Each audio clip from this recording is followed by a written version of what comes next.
Kính chào quý vị đại biểu, quý đối tác, khách mời, nhà đầu tư cùng quý anh chị phóng viên, báo chí và toàn thể quý vị đang theo dõi trực tiếp qua livestream trên Fanpage và kênh YouTube chính thức của Digiworld. Thay mặt Digiworld, Thái Hoàng xin nhiệt liệt chào mừng tất cả mọi người đang tham dự sự kiện thập kỷ vút bay kỷ niệm 10 năm niêm yết của công ty cổ phần thế giới số Digiworld Corporation tổ chức. Thái Hoàng rất vinh dự được đồng hành cùng quý vị trong sự kiện kỷ niệm 10 năm niêm yết của Digiworld ngày hôm nay. Sự kiện này là một cột mốc quan trọng đánh dấu chặng đường 10 năm phát triển bền vững, tăng trưởng mạnh mẽ của Digiworld trên thị trường, cũng là 10 năm Digiworld hiện diện trên sàn chứng khoán Việt Nam. Đây không chỉ là dịp để Digiworld cùng quý đối tác, khách mời và nhà đầu tư cùng chúng tôi nhìn lại những thành tựu đã đạt được, mà còn là lời tri ân sâu sắc đến sự tin tưởng và đồng hành của quý vị trong suốt hành trình vừa qua. Đồng thời chúng ta sẽ cùng nhìn hướng tới một thập kỷ tiếp theo với nhiều khát vọng và mục tiêu mới. Ngay sau đây xin được trân trọng giới thiệu sự hiện diện của ông Đoàn Hồng Việt, Chủ tịch Hội đồng Quản trị Digiworld, bà Đặng Kiện Phương, Tổng Giám đốc Digiworld, bà Tô Hồng Trang, Phó Tổng Giám đốc Digiworld,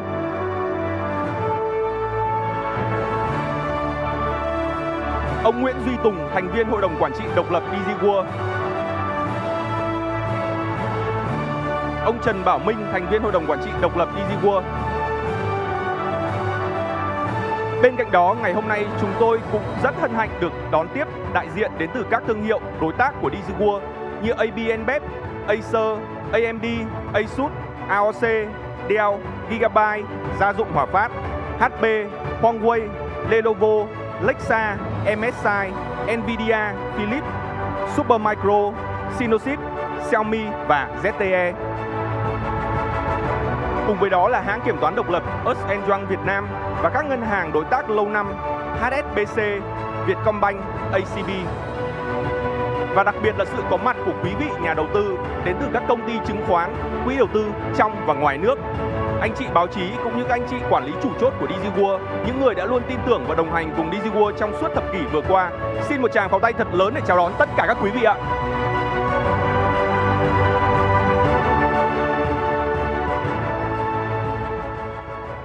Kính thưa quý vị, để mở đầu chương trình ngày hôm nay, mời quý vị hãy cùng thưởng thức một tiết mục văn nghệ đầy ấn tượng, màn trình diễn LED tương tác mang tên Digiworld thập kỷ vút bay. Tiết mục này sẽ tái hiện hành trình 10 năm phát triển rực rỡ của Digiworld với những cột mốc đáng nhớ và tinh thần tiên phong không ngừng đổi mới. Xin mời quý vị cùng hướng mắt về sân khấu.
rồi là một tiết mục mở màn vô cùng ý nghĩa và ấn tượng, phải không ạ?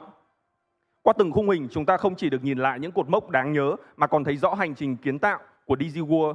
Những con số ấn tượng như hơn 18.000 điểm bán, 45 thương hiệu toàn cầu hợp tác, hay những bước ngoặt tái định vị với định hướng Truly Việt Nam, Truly Market Builder. Tất cả đã tạo nên một Digiworld, một công ty kiến tạo thị trường hàng đầu cho các thương hiệu toàn cầu tại Việt Nam, là cầu nối đưa những thương hiệu quốc tế đến gần hơn với người tiêu dùng Việt. Digiworld chủ động khai mở thị trường tại nơi những vấn đề chưa được giải quyết, từ đó kiến tạo giải pháp, thiết lập chuẩn mực mới và thúc đẩy sự phát triển bền vững cho toàn hệ sinh thái cho mỗi đối tác của Digiworld. Và ngay bây giờ để chính thức khai mạc sự kiện, xin trân trọng kính mời chị Lê Khả Tú, trưởng phòng quan hệ nhà đầu tư Digiworld lên sân khấu phát biểu đôi lời. Xin trân trọng kính mời chị.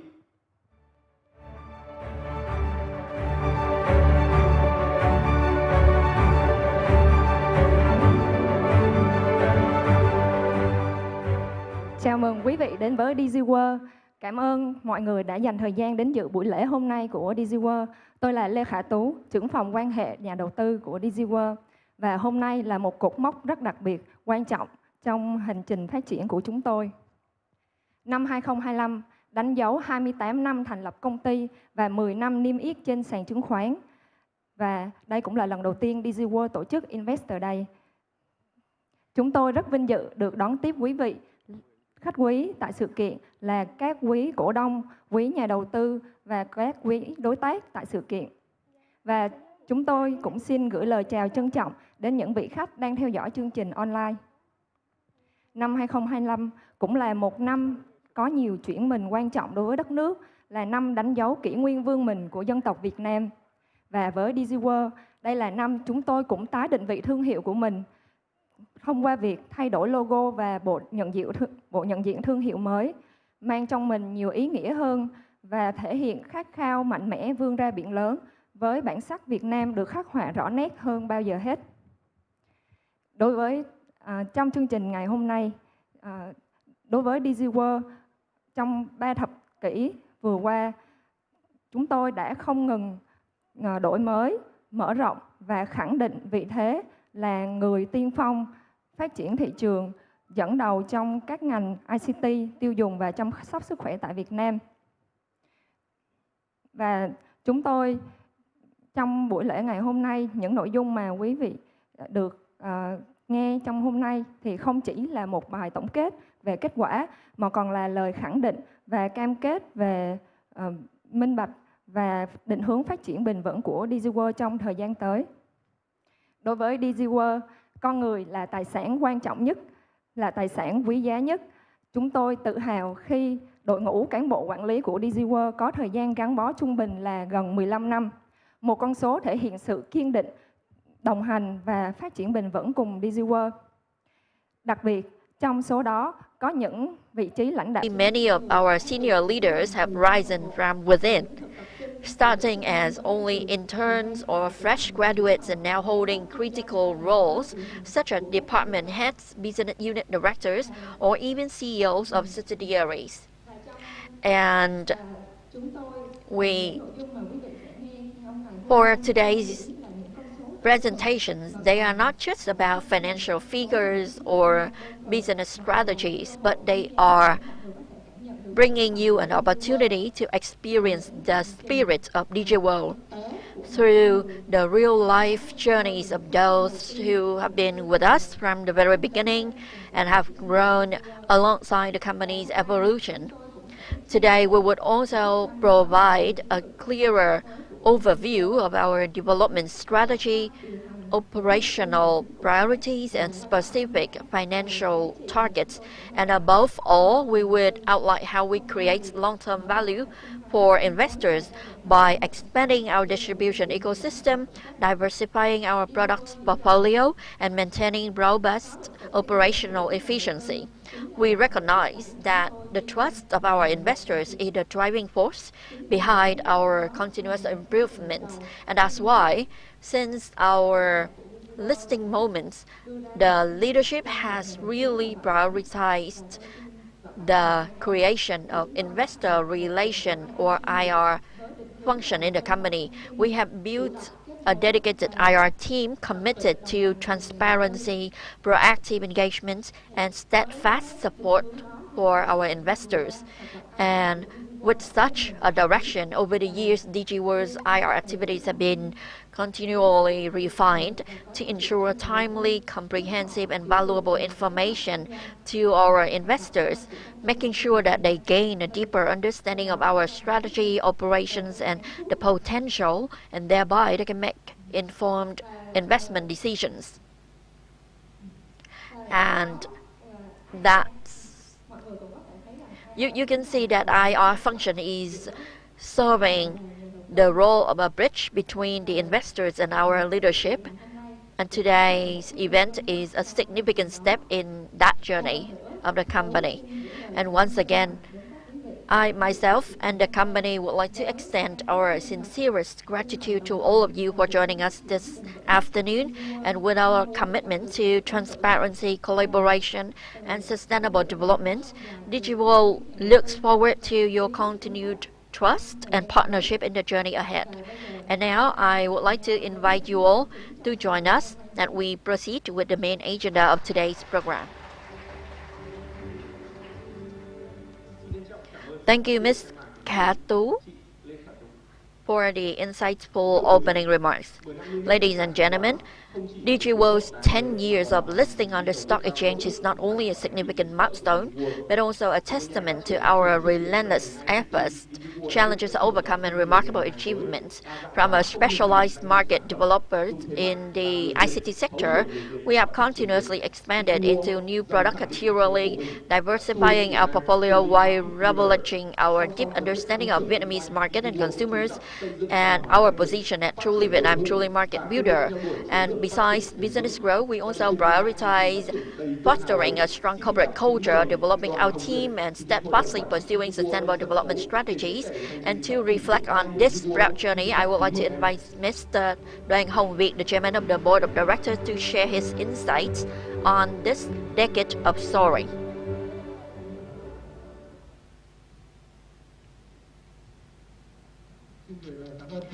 Good afternoon, and thank you so much to all the esteemed guests for joining us this 10-year listed anniversary event this afternoon, and a very warm welcome to those who are joining us on Fanpage and YouTube. Well, I'm going through 3 points in my sharing this afternoon. Firstly, I will look at what we have been through, and then about the reasons how we could achieve such, and the next point would be the way forward.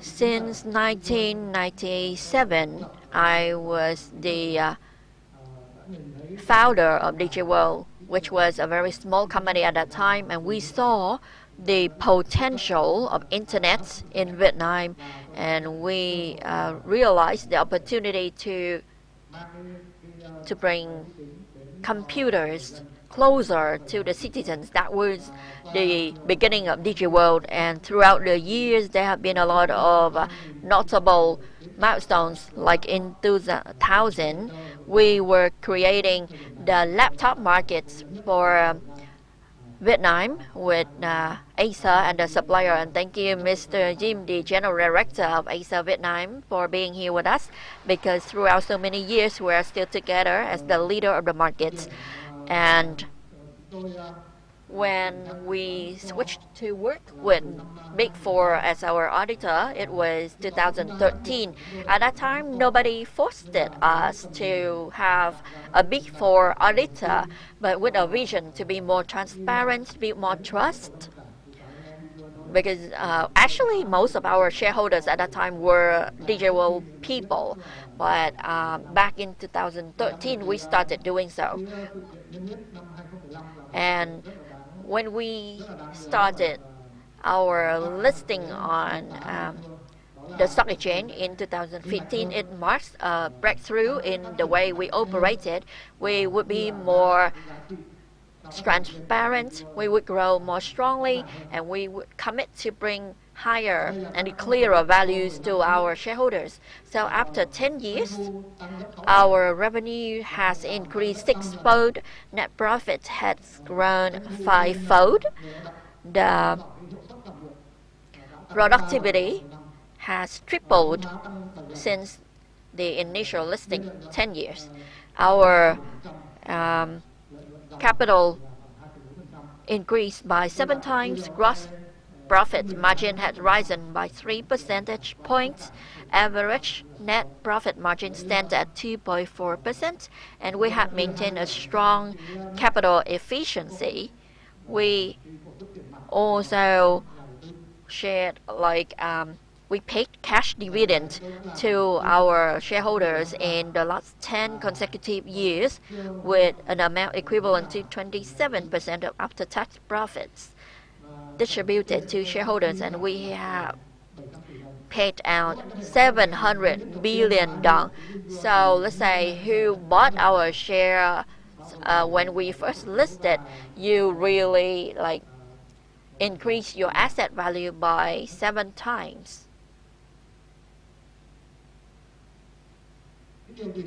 So what really stands behind our success? Firstly, I would like to talk about the vision, the mission, and the core values of Digiworld, as well as the founder's intention. Well, talking about the vision, we have set down very clear points.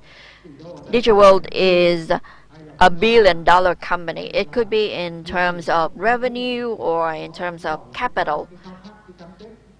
And it really shows our aspiration.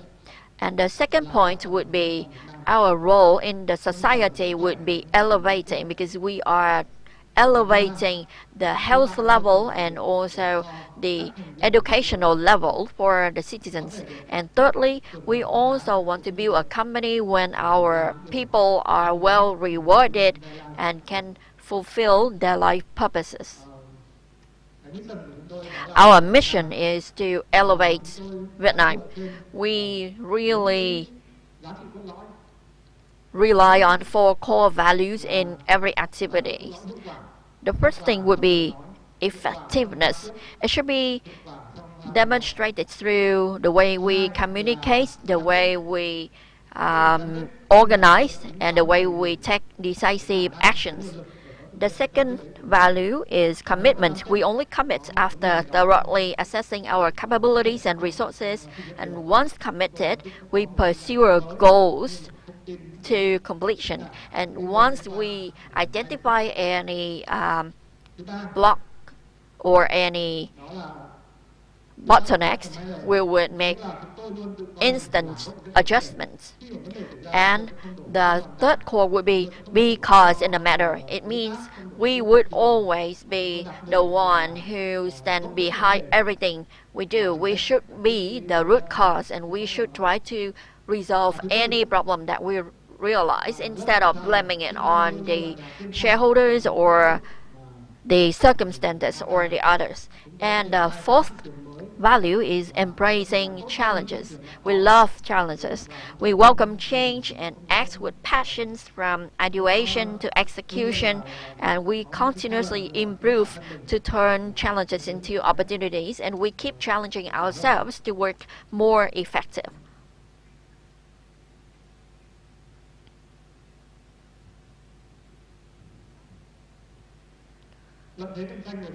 Talking about our competitive advantages, we talk about the market expansion service model. It means we can provide the services to manufacturers, a full package from A to Z, from market research, from marketing strategy, from online and offline distribution channel management, and even the warranty services.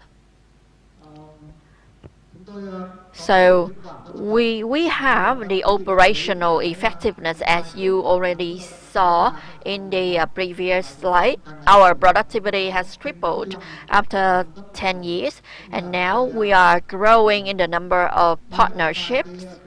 We are now working with over 45 leading global brands, and we are also trying to diversify our product portfolio.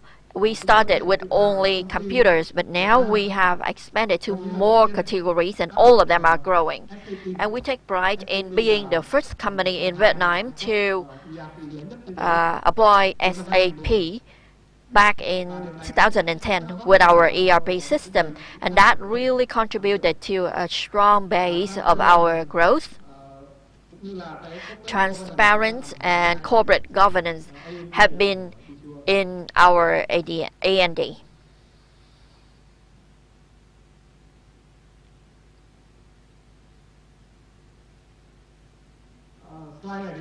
Well, this slide summarizes our position on the market and also the vision, because we always think that manufacturers would need to focus on the part where they can create the biggest value, which is connect and develop for their products or manufacturing, and the rest would be left to Digiworld. We can cover from A to Z for them.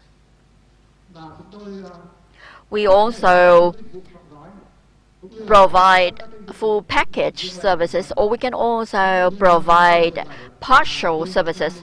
Let's say in 2017, when Xiaomi started to join Vietnam markets, they faced the choice of hiring one person for their marketing, another one for distribution, another one for warranty.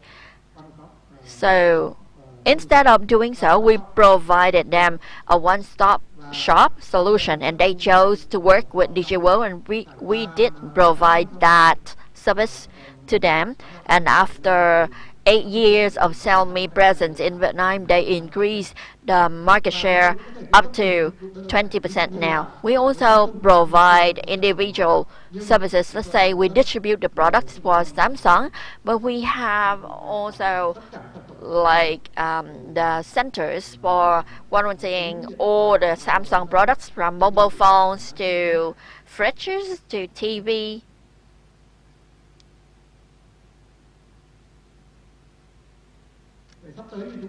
So where do we go in the future?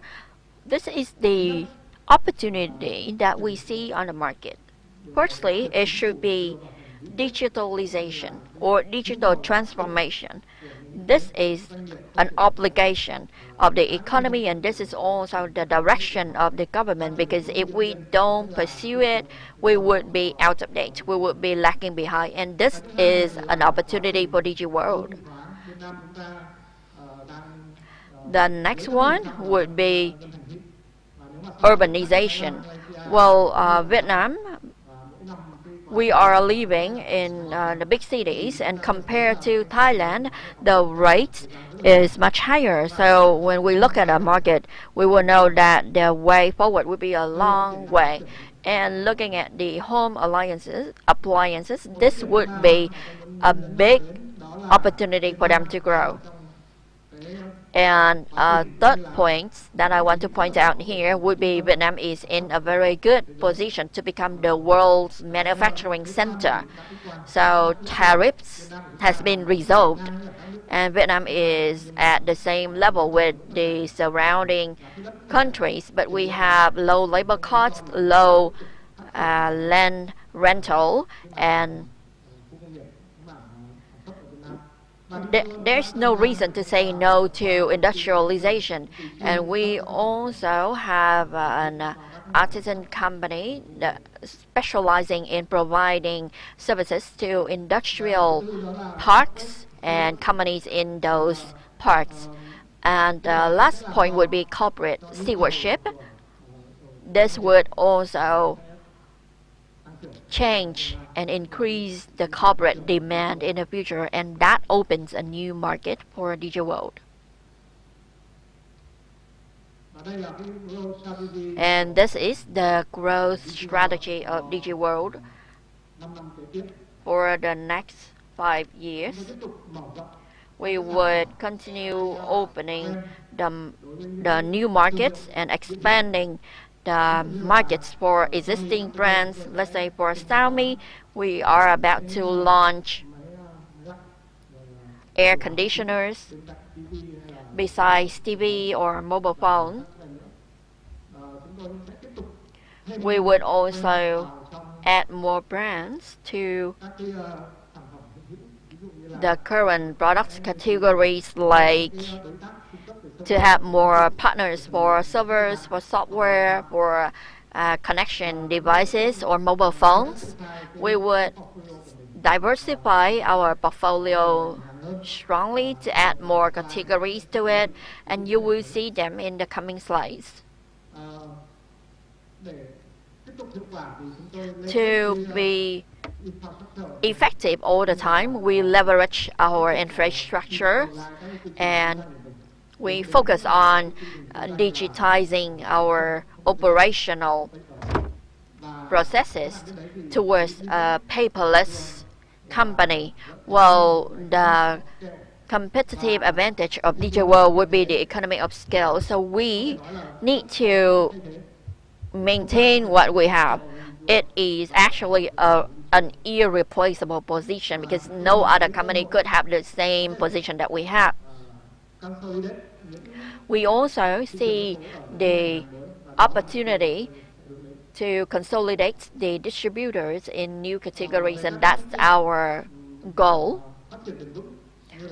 And for sustainable development or for sustainability aspects like environment, we have the plan to plant 1 million trees. We have the scholarships, particularly 200 scholarships for developers, so they can learn and they can work as developers and they can earn like 18 to 20 million dong a month in a very short period, and that really elevates their living standard. We organize a marathon with 50,000 runners joining us with a target of 1 million kilometers.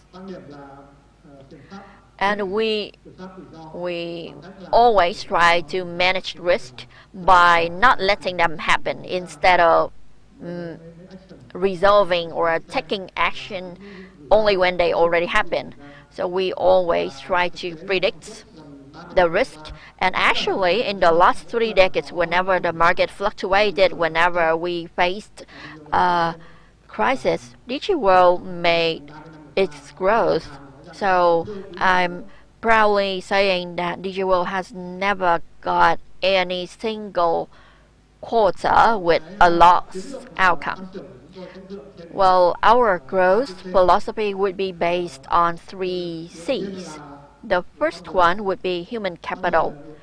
Human plays the most important role in Digiworld. We have very good reward for our people. We hire the top company around the world to conduct surveys about the salary, about the compensation, and we compare our compensation scheme with biggest corporations in Vietnam like FPT, Vinamilk, and even international companies. We don't just compare ourselves with Vietnamese companies. We organize educational training about the aptitude, about the mindset for our people, and that really attracted them. We also organize training activities for our staff in terms of individual or personal financial management skill or how to build their own prosperity. The second letter C is chances. Well, the chances are very clear because Vietnam is in its rising era. So I do hope, but actually I am confident that in the coming time, Vietnam's economic growth would be double digits of GDP, and listing companies would be leading companies in Vietnam. So Digiworld among them could definitely leverage those opportunities. So we already have the human capital, we already have the chances, so we need to talk about the cornerstone. Is the infrastructure that we have, is the ERP, is the reputation that we have built over time. And here are the speaking numbers showing our aspiration for the next year. So we set the target to grow from 15 to 25% annually. We would like to increase our gross margin by changing product mix to focus more on higher gross margin products and to maintain the effectiveness with ROE of higher than 15%. We would, well, talking of the balance sheets, we would maintain the debt over equity ratio of under 1, which is really safe for our business. And we have Mr. Kim here, the general manager of Vietcombank Tân Bình, our partner, and he always say that I give you a really big credit line, but you've never used it up.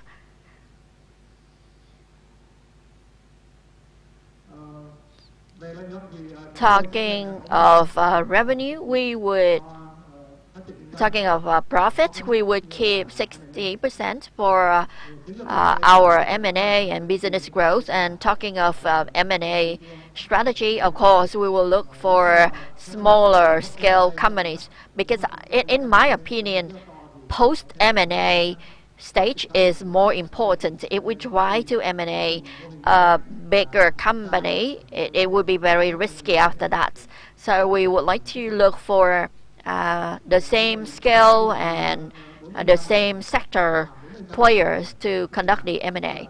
And we would also use 40% of our profits for dividend payments. So talking about the categories that we have got so far, in 1997 we distributed PC components and after-sales service center. In 2000 we started to have laptops. In 2013 we have tablets and mobile phones. 2017 we have FMCG. 2018 we have healthcare devices. 2022 we started to have home appliances, and from 2023 till now we have individual equipment, and we would think about further industrial categories in the coming time. And that's all for my presentation. Thank you for your attention. Thank you, Mr. Đoàn Hồng Viết, for your sharings.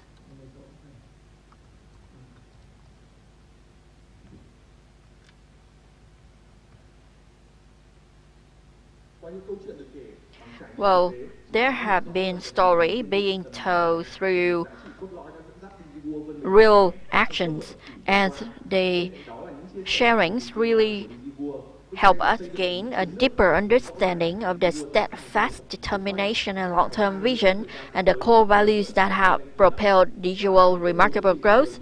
So now I would like to invite you all to listen to a presentation of business results of the first half of 2025 to be delivered by Ms. Lê Khả Tú, Head of IR. Well, I'm very happy to be back on stage to share with you the outstanding business performance that we really achieved in the first half of the year. Firstly, let's talk about revenue and profit. Revenue of Digiworld in Q2. Well, I have some mistakes on the slide, so please ignore them. So revenue of Digiworld in Q2 reached over 5,700 Vietnam dong, an increase of 14% 8% year on year, and the net profit after tax amounted to 116 billion, making a robust increase of 30% year on year. And in the revenue composition, still focused mostly on mobile phones and laptops with 34% and 32% of total revenue, and office equipment accounted for 24%, home appliances 6%, consumer goods 4%. So you see that we achieved 44%, and we really recorded a total revenue of 44% and 42% of the full year plan. And currently, we are working with 12 leading global laptop and tablet brands around the world, reinforcing our position as Vietnam's top laptop distributor. So this segment generated over 1,800 billion dong in Q2 in revenue, with an increase of 17% year on year. And you can see that we have got a consistent year-on-year improvement for this segment, and that is driven by the trends toward premiumization and AI-enhanced features. And for the first half of this year, the category achieved 47% of its annual targets. For mobile phones in Q2, we saw a decrease in demand, and that really impacted our revenue. We achieved like almost 2,000 billion dong, but that is a decline of 12% year on year. But its achievement of annual plan is 39%. For office equipment, we have seen an impressive 59% year-on-year revenue growth in Q2 for office equipment, with the value of 1,368 billion. And in our company, we focus on server and IoT. Their increase is 56% and 104%. For other products, including lifestyles and accessories, it increased by 32%, and for PPE, it increased by 36%. So after 6 months, the segment of office equipment completed 44% of its annual target. For home appliances,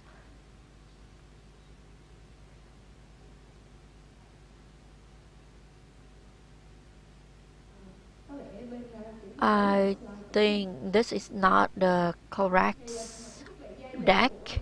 So for home appliances in Q2, we achieved 346 billion dong for revenue, an increase of 74% year on year, having new brands like Funiki from Hòa Phát, Cuckoo, and Philips. We have really increased our presence in this sector. And after 6 months, this segment achieved 56% of its annual plan. For consumer goods, in Q2, the revenue was 226 billion dong, with an increase of 40% year on year, coming from the products that we are distributing, like healthcare products, or a new distribution for AB and BEF also added to our revenue increase.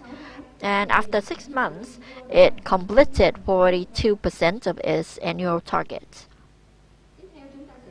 Now let's talk about key financial metrics.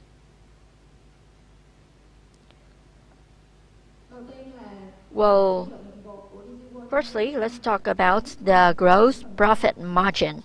It declined by 0.6 percentage points. It is because Q2 is not a peak season, so we spend it more to boost sales. And however, the operating profit margin remained stable at 2.5% compared to Q1 and improved from 2.1% in previous year. The net profit margin rose to 2.1%, and inventory days remained steady at 58 days, which is the average level of ICT category. The receivable days is account payable days stood at 28 days, and the receivable days maintained between 36 and 41 days.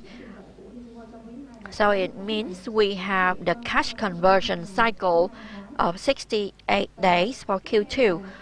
This is an improvement compared to 72 days in the previous year. And for the key financial metrics, we maintain our DE ratio stably below 1. So it is from 0.88 to 0.96 across quarters. And looking ahead to Q3, we would have new product launches, and we will have new partnerships that would be announced at the proper time. We would also have an early release of iPhone 17. So we expect to reach 7,000 billion dong for revenue, an increase of 12% year-on-year, and net profit after tax to reach 150 billion dong with an increase of 23% year-on-year.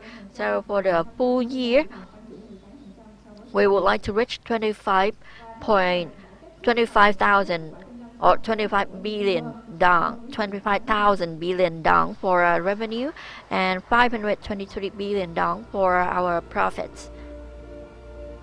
So this concludes the presentation of the first half-year business result. Thank you for your attention. Thank you, Ms. Katu, for providing a clear and comprehensive overview of Digiworld business performance over the past 6 months and the plans forward. So, dear partners, guests, and investors, to gain deeper insights into Digiworld's development journey, its role as a market builder, and perspective from our strategic partners, we now transition to a special talk show titled Digiworld, a Journey of Market Builder. This session offers a unique opportunity to hear the insights, experiences, and visions from leaders, experts, and strategic partners who have accompanied Digiworld throughout its growth. We would like to invite Mr. Đoàn Hồng Việt, Chairman of the Board, Ms. Đặng Kiện Phương, General Director of Digiworld, Ms. Tô Hồng Trang, Deputy General Director of Digiworld, Mr. Nguyễn Đức Trọng, Head of Business Unit from Digiworld, Mr. Patrick Zhu, Chief Executive Officer from Xiaomi Vietnam, Ms. Lê Thanh Hằng, Consumer Marketing Director from Philips Vietnam, and the discussion would be moderated by Ms. Phạm Nguyễn Phương Khuê, Head of External Communications at Digiworld.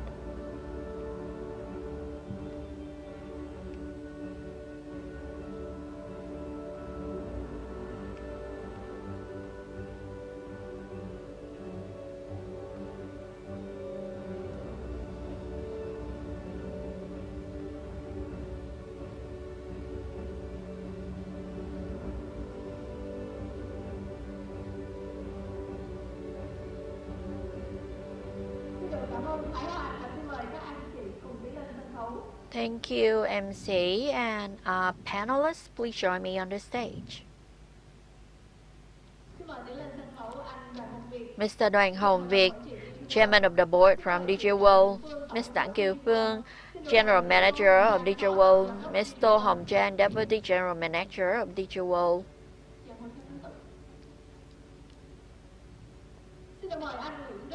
Mr. Nguyễn Đức Trọng, Head of Business Development from Digiworld.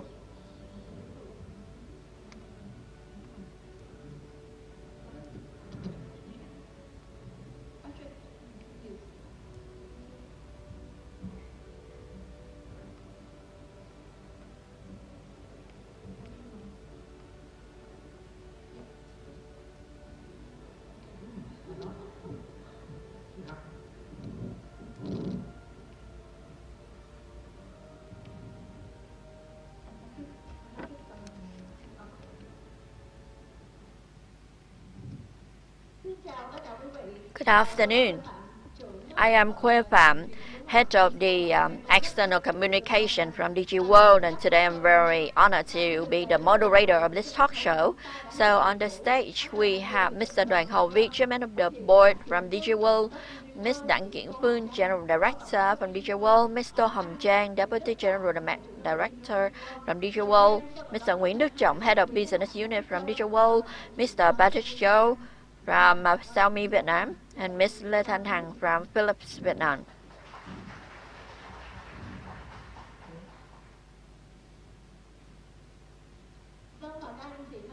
So, ladies and gentlemen, while we start with this talk show, let me tell the story of the decade of soaring of Digiworld.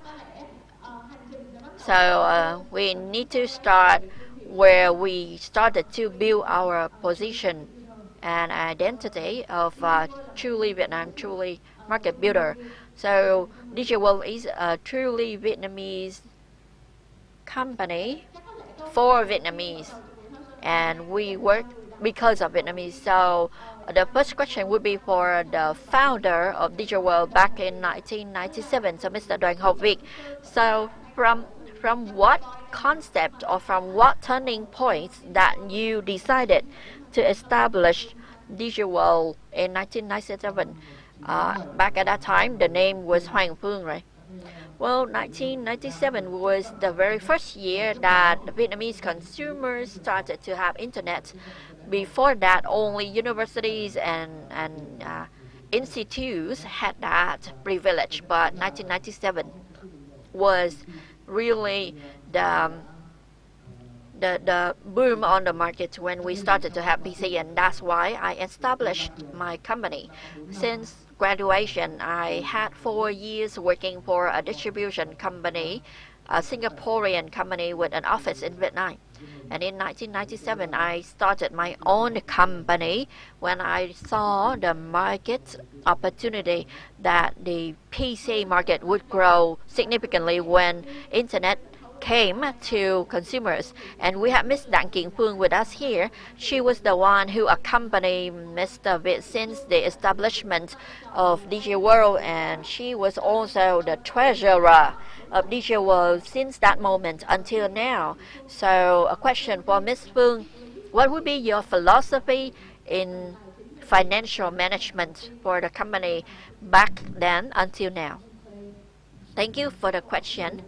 This question really made me recall memories back in 1997 when we started the company. Before that, we both worked, well, actually he works for a Singaporean company and I worked for the government's company. So at that time, the decision to quit a government company to join a private company would be against everybody's wishes, because everybody at that time wished to work for the government at that time. But when I listened to Mr. Việt strategy and aspiration, that really triggers my interest, and that also started from the trust between us. So at that time, we started to think about human. Well, the company is not where we only come to work. It should be the home. It should be where people can grow, can really leverage their potential and really turn their dreams come true, including myself. So coming back to you, Mr. Việt, when you started working as a businessman by yourself, at that time, what advantages that you thought Digiworld had at that time to conquer the market? Because Digiworld was like a young company and you were also young at that time. So what really brought you your confidence at that time? Well, I worked for a foreign company for 4 years, and I had a chance to listen to Mr. Stancy, the chairman of Tensor, and he said that going where the market is growing. So at that time, I saw that the PC market was growing. So I saw that, and I realized that everybody would have a piece of the pie. So we tried to get our piece, and that's why I started And I know that the market was growing, so I had the confidence because the growth potential would be very high. So, all right, you joined the market because you saw the growth potential, right? But Miss Wu, she always say that we have to stay practical. So you said that, well, you joined the company since the company was really young, and you said that you work with international partners or big four auditors. You had like standard partners and right procedures or processes at the very beginning. So what was the philosophy that you used to base your decisions on? When we decided to work with Big Four and we decided to apply ERP, we wanted to have a long-term and sustainable company, and we thought about standards at the very beginning. Many people asked me that those companies who we had M&A, they always ask me that what would be ERP spending after M&A. So I said that it was more than $1 million at like more than 10 years ago. It was S4HANA version. So we did it not because we thought we were rich, but we were thinking about that we need to grow, but we need to grow in a standard way. And ERP, SAP, plus a Big Four auditor really pushed us to have standard operational and management SOPs, because the standards are really high, and that has always been the guideline for all Digiworld people.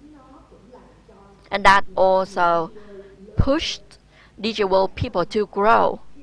And when they meet their friends, they realize that, oh, my mindset, my philosophy is big, and we follow standards. That's the reason. So for us, investment in ERP and working with a Big Four auditor was really a right decision back then. Thank you for your sharing. So coming back to Mr. Vic, well, when Digiworld decided to be listed on the stock exchange, it was 10 years ago, 2015, and at that time the stock exchange was still very new in Vietnam. So why 2015? Well, we had ESOP program early, but people would just keep their shares and receive annual dividends. And if we were not listed, there would be no liquidation, and shareholders couldn't really imagine the value of the assets. So in 2015, we started to be listed because that created another pressure on ourselves to grow higher. Because once the company is listed, we need to grow. So it creates the motives, and it's the driver of our growth. And also that would build a stronger Digiworld brand identity. And with that, we can attract more partners, and also the investments from our partners with lower cost after being listed. And we could also attract better talents, because when the company is listed, it is more attractive in the eyes of employees. And lastly, our ESOP staff would have a better feeling about their reward. So let's take 2015 at a change milestone. So before that, you were just an ordinary business. But after that, you would become a public company, but you followed the same direction, which is to become a market builder. So what was the difference between pre and post listing in the way you manage and operate it? Well, actually, there's no big difference because we have been doing what we have done in the last 30 years. We would just add more categories. We would just expand our portfolio. The biggest difference that we can see is that we would try to be more transparent, to share more values with our shareholders, and IR activities to be more professional in the eyes of investors. Thank you, Mr. Vic. So that's the first chapter of our talk show where the journey started. It was started as Hoàng Phương Company in 1997, and then we were listed in 2015, 10 years ago. So for the next chapter, you know, there have been a lot of companies having the same concern that where is their market, where are their customers, and in our mindset, in our philosophy, we don't sell a particular product or a particular service. We sell a solution to deal with the pain points or the bottlenecks of our customers. And on the stage, we have Mr. Patrick Cho from Xiaomi Vietnam and Ms. Thanh Hằng from Philips. So we would love to hear your sharings. Maybe a question for Mr. Patrick?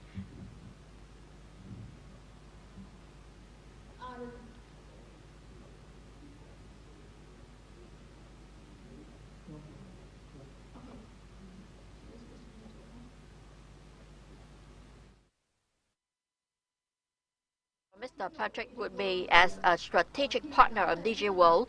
When we share this journey with Digiworld, could you give us one word to describe the whole journey? Just only by one word. Right between Xiaomi and Digiworld, I will use the word as trust. Trust. Yeah, because you know, from like 7 years ago, when the first time Xiaomi entering the Vietnam market, we are nothing. We started from zero. And yet, based on the Canalys data for this year, Q1, we already around like 19.5% of the market share for the mobile phone in Vietnam. We are number 2 already, but without the help of Digiworld, definitely Xiaomi cannot achieve this task. Okay. Cảm ơn câu trả lời của bác. For your answer. And the next question would be for Ms. Hằng. So, following Mr. Patrick's answer, he described the collaboration with one word, trust. So, what would be the word from you, Miss? You can give us 3 words, maybe. Well, 3. Why 3?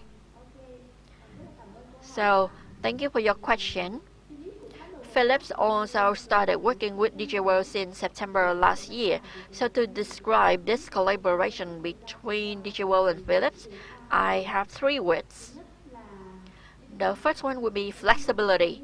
Why flexibility? Because I was impressed by Digiworld's ways of working, because I remember that we signed the collaboration agreement at the end of September, but during that weekend, Digiworld team really adjusted the SOP and processes to adapt to our products, and we started having orders right the week after that. So it showed your flexibility in meeting the supplier's demand. The second word would be understanding. I have listened to your sharings about your business strategies, and I realized one of your advantages, which is you understand your Vietnamese customers and you have a distribution system, you have a customer pipeline nationwide. And I think that's a strength that we always look for from our partner. And before working with us, you already had the home appliance sector, so it didn't really take you a lot of time to learn about our products. The third word would be a company or partnership. We've been working with each other for more than 9 months now, and there have been a lot of problems arising in that period, but we work together as not just normal partners, but we also discuss the business strategies, the new point of sales. So we have a very close partnership. Thank you, Ms. Hằng, for your answer. So 3 words that you just gave me. It's just 9 months now, but you really gave me 3 valuable words: flexibility, understanding, and partnership. So, Mr. Patrick, you said that Xiaomi's journey in Vietnam could be from 0 to hero. So, from 0 to hero, what experience or like what memorable story that you have got with Digiworld?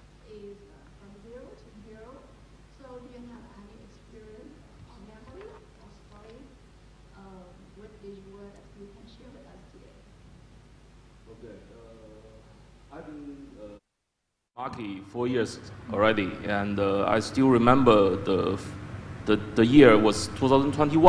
I was arrived Vietnam, and at the time, Xiaomi, we just around like a number 5 in the market, and we don't have that very solid and a good relationship with the retailer. So I go to ask help from the Mr. Viet, says like if Digiworld can play a very important role between the Xiaomi and the retailer, and yet I really got help from the Mr. Viet and also from the Digiworld. That's why I can say for this day, Xiaomi have a very good relationship with all the retailer in Vietnam, of course with the help of Digiworld. Yeah.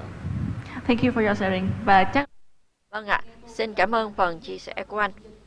Well,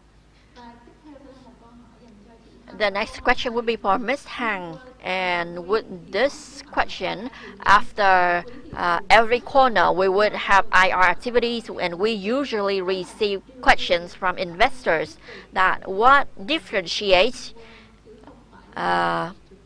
Digiworld so that the manufacturers would choose to work with Digiworld instead of working with the retailers. I think this is quite similar to the first question, because the reason why we choose to work with Digiworld is that Digiworld is a famous company with a big strength in distribution, and it has very good relationships with the retailers, and that's what we need because we want to expand our customer pipeline. And for Philips products, for kitchenware, we have a lot of leading products in Vietnam, like air cooker or ironer or other products. But we also have home care products that we would like to expand the market here in Vietnam. So with those products, Digiworld is a must-go to partner to support our expansion in Vietnam. Yeah, so I think when I entered this chapter, we didn't talk about any service or any products that we're selling. We're only selling a solution to remove pain points for our clients, and whenever a new brand enters a market, we would always be the one with our understanding to remove all the difficulties for our partner. Another question, maybe still for you, Ms. Hằng. Could you share your perspectives about our ability to resolve problems? We've been working with each other for 9 months now, and I believe that there would be problems in that period. So how would you look at the way we resolve your problems? Well, in my opinion, I see that Digiworld is really quick in resolving small problems. To have more time for the bigger ones, like how to open new channels, what would be the route to market for new products, what would be the business strategies, and you know how to prioritize your works. So we have been working in such a harmonious way. Whenever we have any problem, you would definitely be there for us. And when Digiworld has any problem with the customers about warranty or products quality, you have been very fast in your action. Thank you, Ms. Hằng, for your answer. And I see you smiling, Ms. Phương. You take the highest responsibility for business operation and to work with partners, right? So what would be your feeling after listening to the clients? Firstly, thank you, Mr. Patrick, for sharing your emotions, and also Ms. Hằng for giving us those insights. Well, to me, these are not just information. It would be data. I am smiling because I am trying to get data from those to promote them or to correct what we've been doing wrong or not good enough.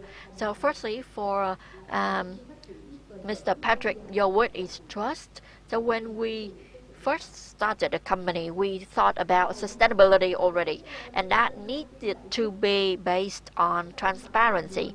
We were not trying to be transparent to be listed, but we were trying to be transparent because we thought about our people.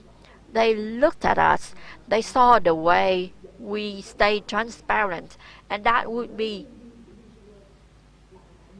the reason why most of our people have been working here for more than 15 years. Some only started as an intern, but they became head of a unit now. So trust would be the very important word to us. And then we also thought about resilience and discipline. We set our regulations, disciplines, and we have to stay strictly in compliance with them. And resilience would help us go long. And like Ms. Hằng just said, we deal with smaller issues fast because the issues of a business activity wouldn't be the issue of myself, but it should be the issue of ours, and we needed to resolve together. And that was the mindset that it was the seed that we sowed a long time ago, and now we already have the fruits. And your sharings would help us really perfect the operation of the system.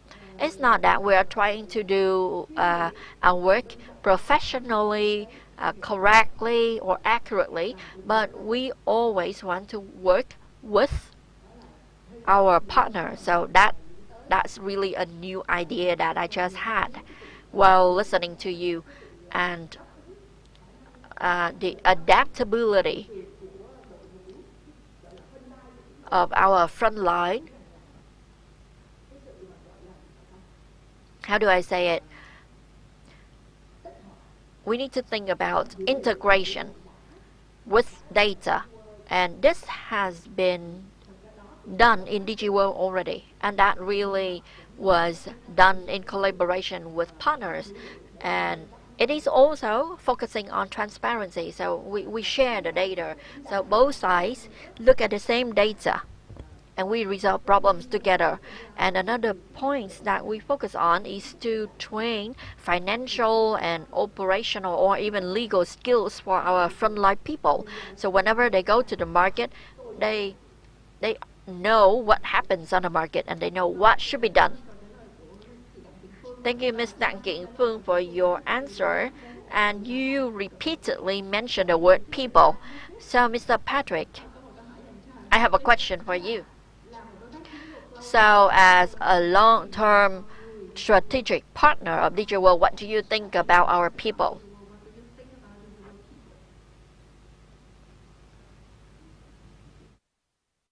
Okay. How to say? Digiworld people is like I say, I use the word trust to define between Xiaomi and Digiworld. So I think the people I work with Digiworld is honest and reliable. And every time when we set up the target, Digiworld can always deliver the result to Xiaomi. So I either say they are honor and trustable. Xin được cảm ơn câu trả lời của anh. Và rất là đáng tin cậy. So thank you once again. You make our beauty smile. So Mr. Patrick's answer really closed the second chapter of this talk show. How do we resolve the pain points of our clients instead of selling a service or products? So we've been talking about people. Then the next chapter would be delving into the people and the culture of Digiworld.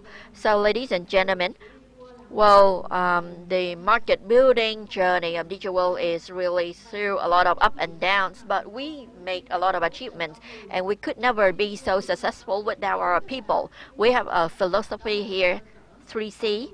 We have the chances, we have the human capital, and we have the cornerstone, right? And the German always say the human should be at the center of those 3 C's. So on the stage we have Mr. Nguyễn Đức Trọng, a very special panelist because he has an inspiring and special story. He's now the director of business unit of Digiworld. Hello, Mr. Trọng. So the first question for you, Mr. Trọng. You joined Digiworld 10 years ago. So it was in 2015, the year that we were listed as a marketing intern. And now you are the director of a business unit. So could you reflect on the whole journey from an intern to the director? Well, I joined Digiworld 10 years ago. The first day I on board was the 5th of August 2015. It was only 2 days after Digiworld was listed on the stock exchange. And I joined Digiworld as a marketing intern at that time. So to be frank, at that time I was just a fresh graduate, knowing nothing. And Digiworld to me was like the second school, second university. And Digiworld really facilitated me in learning from my own mistakes, and the company gave me all the chances to work from marketing side to operational side. And when the company realized my potential and my interest in business, I was even given the chance to try in the new aspect, and I have been with business unit until now. Alright, so at the time, you joined the company and you shared the philosophy of the company as a market builder. So in that whole journey, have you really saw yourself being more mature in terms of the career or personal growth? What milestones have you been through from a fresh graduate? Like your whole career has been with Digiworld till now. So looking back, what milestones of maturity that you can realize of yourself and of the company? Well, 10 years with Digiworld could be the period that I saw a lot of growth in the company. So we saw a lot of successes in the company. But I've been with the company for 10 years and I saw not only successes but also failures, also mistakes of the company. And one lesson that I have learned for myself, but not only for myself, but for it is like the guiding star for the whole business team. It would be the problem solving manner. I always ask, what's the problem of the customers? What's the problems of ours? And we need to proactively try to solve it. And that really help us deliver and create and deliver the value. And that's the spirit or the philosophy of myself or all the people in Digiworld. Thank you. So, like you just said, the core quality would be the problem-solving ability. So, what do you think would be the traits or the qualities that we need to have to become a market builder or to become a market builder business like Digiworld always want to be?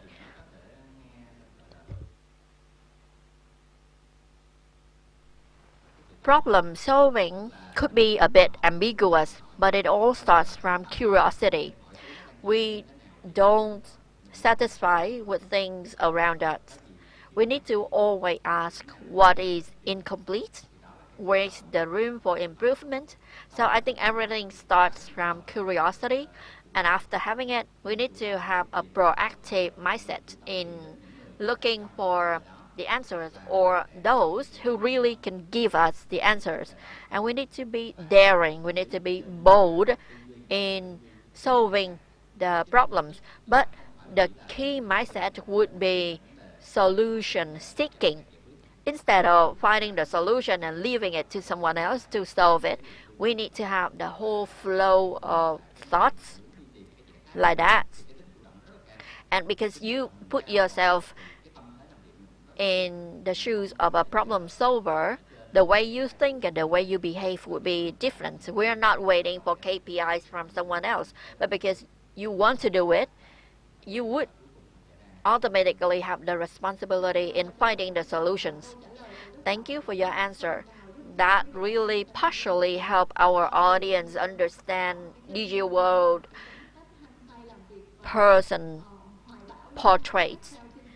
The responsibility, the aspiration, the passion in solving the pain points of our clients. And human capital is crucial. I have to admit it. So I have a question for you, Ms. Zhang. So in your opinion, the importance of developing a team of successors would play what role in Digiworld company? I think we always need to be replaced by younger people, but in Digiworld we actually don't wait until we grow old, but we facilitate the younger people. Well, I hope we don't look old in your eyes. We actually can play sports for a very long time, so I don't think we are old. But we are already preparing for the young successor to replace it in the future. And half of my high-level management is in their 30s. So it means at least 5 years ago or 10 years ago, like John, we already assigned them and we accepted their mistakes. We created the environment for them to learn and to grow and to take the leaders' positions as they do right now. Thank you for your answer. So we can understand that the successor preparation was already done a long time ago before you get old. But you're not old at all, right? All right. So coming back to the key spirits of our event, truly Vietnam, truly market builder, with a focus on market builder. Another question for you, Ms. Chang. What do you think about the way to really share the market builder spirit to every single employee, no matter where they are, a frontline or a back office staff? I think what we try the most is to create a mindset, a philosophy for all the people of Digiworld, which is to understand the challenges. We are not fear of challenges because sometimes they could be the opportunity to create a new market. So I always say that as long as the clients still face difficulties, we still have work to do, and Digiworld still has a chance to grow. So that's why we propose in the coming AGM that we will have the annual ESOP for problem solvers and market builder. We will have top problem solvers being nominated annually. Those who have been successful in resolving the pain points and bottlenecks for clients and for Digiworld, helping us to optimize our work. And for the front line, it would be for those who have new markets, new business way, new customers. So in our operational scheme, besides trainings, we also have rewards. So people have more motive to become the top problem solver or top market builder. Thank you for your answer. So in your growth journey, Digiworld changes constantly to adapt to the market and to move forward. So I have a question now. For a big company like Digiworld, well, we need to have a plan for everything, including changes, because like a big ship needs to have time to change the direction compared to smaller boats, right? So what would be your formula to lead the changes, or what would be your effective move from ideation to execution? Well, personally, I think the world is changing every day. So let's say today AI is the king of everything, but tomorrow it could be BI or CI, we don't know. But one thing never changes would be the world would always have problems. Life would always have problems. Before digital transformation, we had problems, and now we have new problems. We have problems before social media.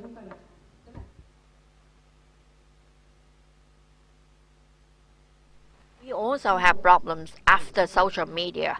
But when problems are there, there could be opportunities for us to solve them and to create something new.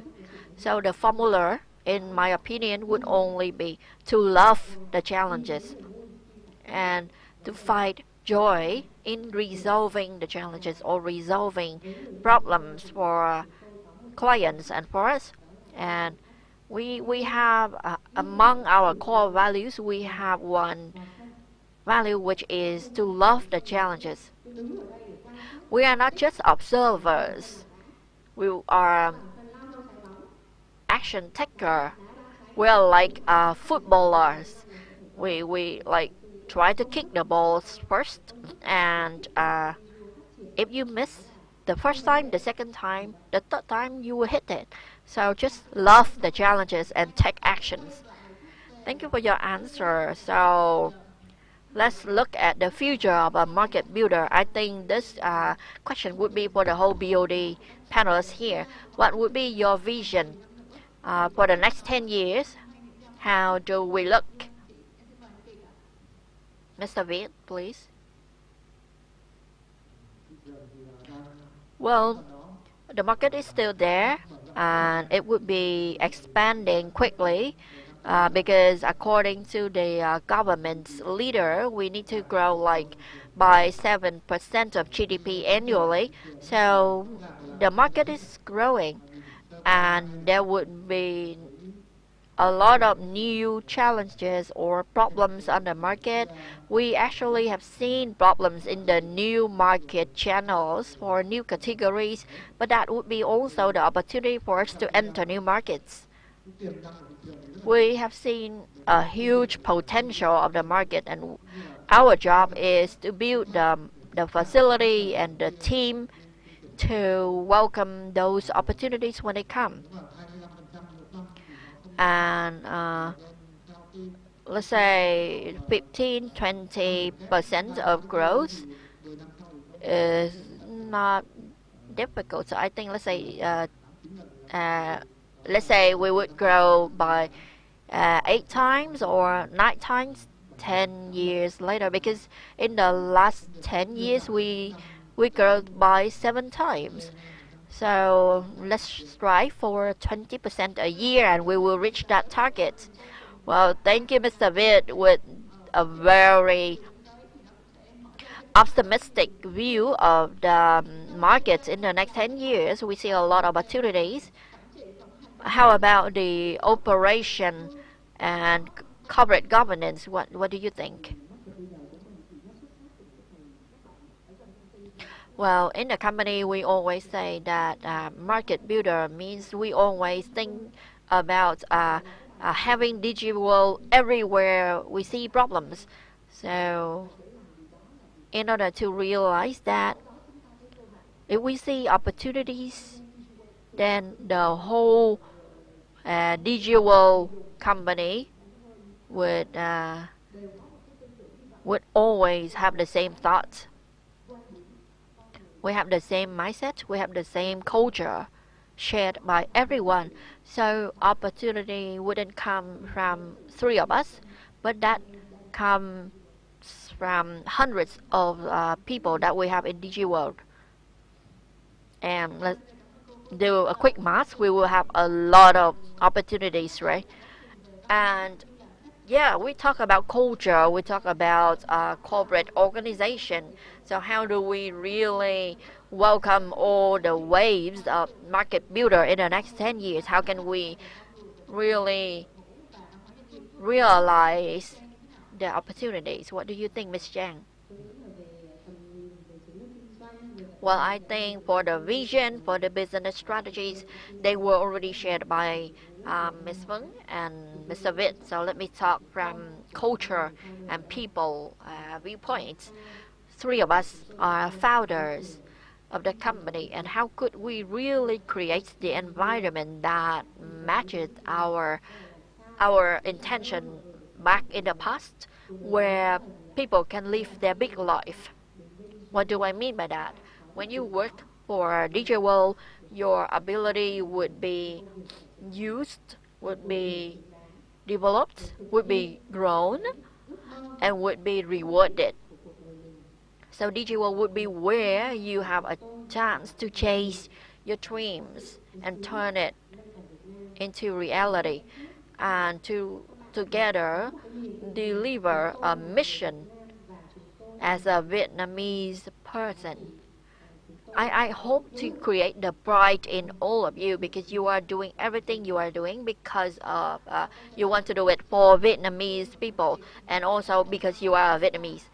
Yes, so we have got 3 perspectives for the future of market builder in the next 10 years. So that's the business and operational and cultural perspectives from the founders. So now let's hear another perspective from the successors of Digiworld. So this question is for you, Chong. So on the way of performing and delivering the results, what secrets have you prepared for yourself to really deliver and achieve the KPIs? Well, let's talk about the skill set, but that would vary but generally speaking, it would be the core values of Digiworld that we live on. It would be effectiveness, it would be the commitment, it would be the daring mindset, and the responsibility that we would have, and that really govern everything we do in Digiworld. And that is not just something we equip. We need to practice. We need to train them. And in our viewpoints, that's a must to have, so that we can become a market builder. And those core values really push us forward, no matter how hard the situation is, because we have the spirit of responsibility, of accountability, and ownership of that problem that we see. So with that, I do think that me personally and DGWorld people share the same core value to become a successful and growing market builder in the future. Thank you. So as you said, no matter what targets we set for the next 5 or 10 years, we need to always adhere to the core values, right? It's the top secret from the founders to the current situation, current generation and future generation, right? Because it has always been proven correct in any situation, right? Thank you, Đức Trọng. And do you agree with what he just shared, BOD members? Yeah, 3 of them are having bright smiles. So yeah, Patrick and Miss Hang, you are also smiling. So we in this talk show, we went to the establishment, the growth, the listing phase, and the future prediction phase of Digiworld. So today we are here together to talk about the intrinsic power that we have, and also the way we look at the future. So we have the beauty members, the co-founders of Digiworld. From the beginning, we have 2 clients, Mr. Patrick Cho, who's been with us for a very long time, and Ms. Hang from Philips Vietnam, a new player, but have been so successful.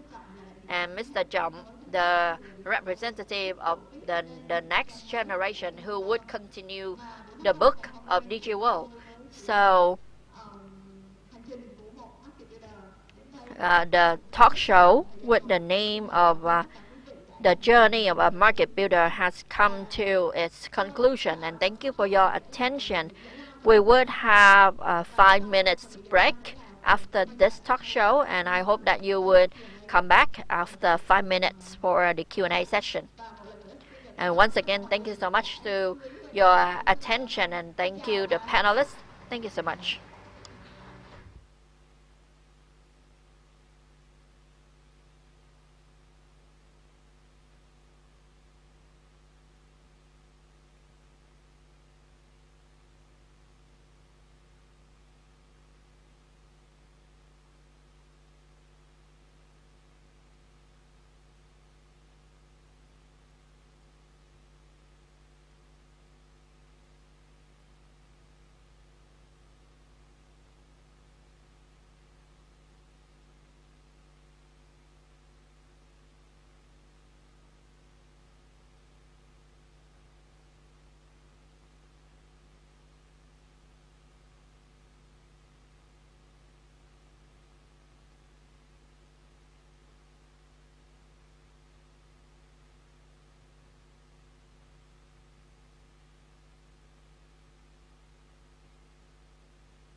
Gentlemen, our program will resume in a few minutes, so please return to your seats to get ready for the event. Thank you.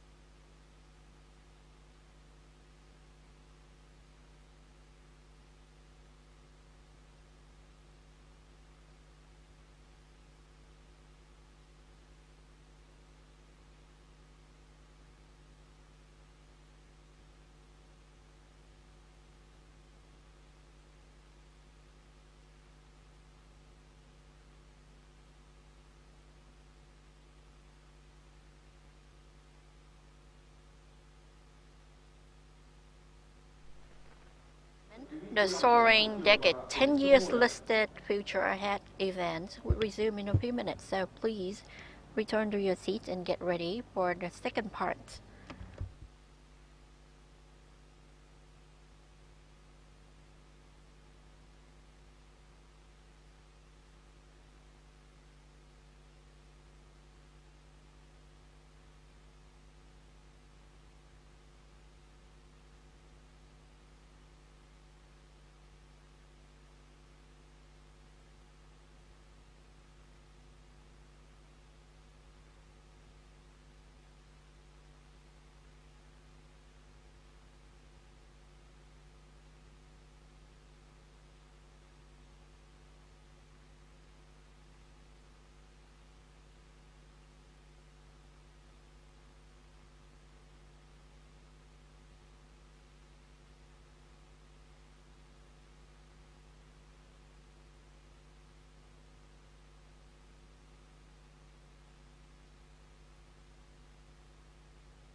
The Soaring Decade 10 years listed future ahead events would resume in a few minutes, so please return to the meeting hall and be seated to get ready for the second part. Thank you.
Gentlemen, so we will resume right now with the Q&A session.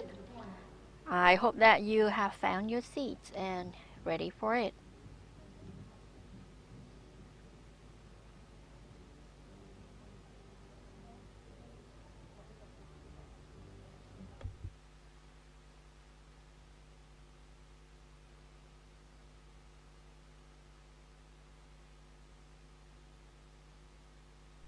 The next part would be the Q&A session with BOD of Digiworld, Mr. Đoàn Hồng Vic, the chair of the board, Ms. Đặng Hồng Phương, and Ms. Chang. And you can prepare your questions now. We would pass the microphone to you. So over to you, Thái Hoàng.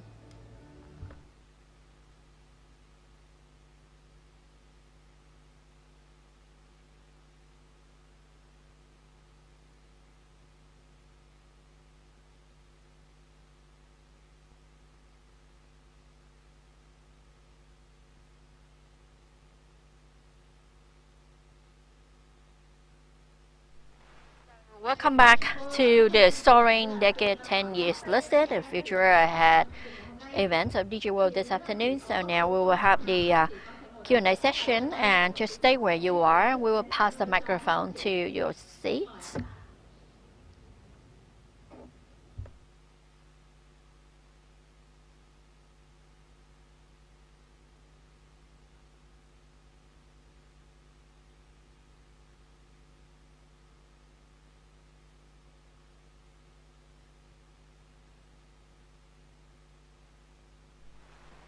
Actually, we have received some questions from the online channel, so you can proceed with those questions first.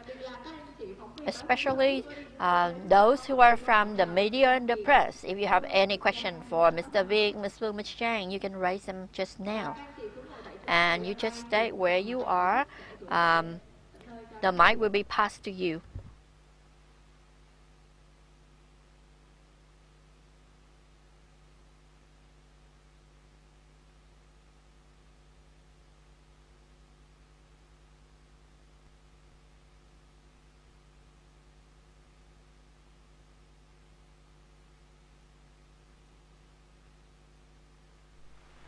I have one question now from the online channel, a question for Mr. Vic. So a question from an investor that, hello Mr. Vic, when would you distribute the Xiaomi EV? Tôi nghĩ đây là một cái câu hỏi dành cho anh Patrick Châu đúng không ạ? Tại sao lại có cái vinh dự mà được có xe điện tại Việt Nam?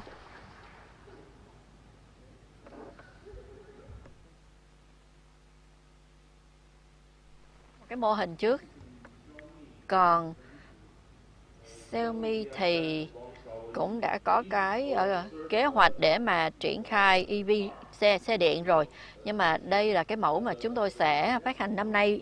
Ở thị trường quốc tế thì chúng tôi đang có cái kế hoạch là sẽ bắt đầu triển khai vào năm 2027, thì chúng tôi sẽ triển khai từng bước.